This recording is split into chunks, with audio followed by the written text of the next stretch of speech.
You know us, Chisel and Doge, bringing you the Nakamoto sessions where we break down the Bitcoin Whitepaper into little bitty chunks. Today is part 4, proof of work. Here's where we really get going. So up till now, in the first 3 sections, Satoshi, he cited or referenced a couple different documents to establish where he was going with this, but this is the first time he mentioned a specific project. In relation to proof of work, providing a reference point, he mentioned Adam Back's Hashcash.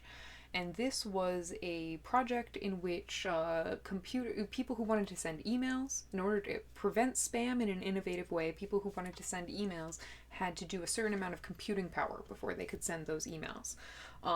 So Satoshi references this Hashcash and then dives immediately deep into establishing this complex proof of work system.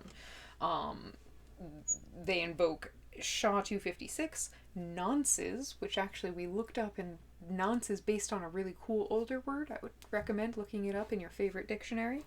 And leading all this into CPU competition of proof of work. So hashing, nonces, CPU competition. Doge.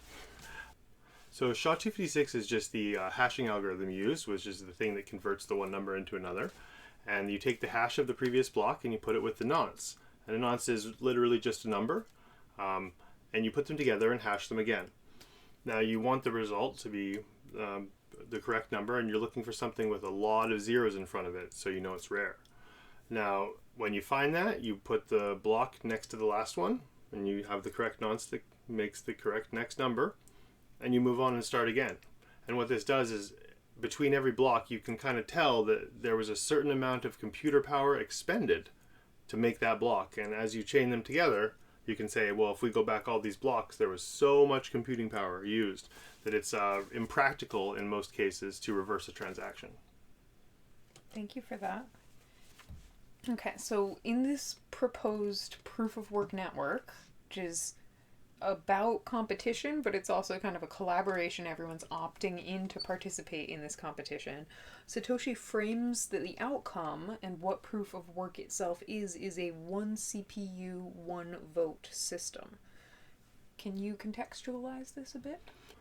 So with the concept of 1 CPU, 1 vote, you have basically energy expenditure as your CPU, and that's something that's measurable and constrained. So as opposed to something you have to confirm what it is or who it is. So instead of an identity solution, which we are stuck with all the systems we use, it just goes to as long as power was expended, as long as CPUs were put towards this task, then it happened. So then we know that that's what happened. The final part of this section on proof of work covers what we would now refer to as the difficulty adjustment in Bitcoin's implementation of proof of work, and it provides kind of another layer of balance to everything by adjusting how much computing power is needed to compete in the system. So can you give us, in practical terms, what that's meant over the history of Bitcoin? There's always going to be, since there's a competition, the way you outcompete your opponent is by expending more resources.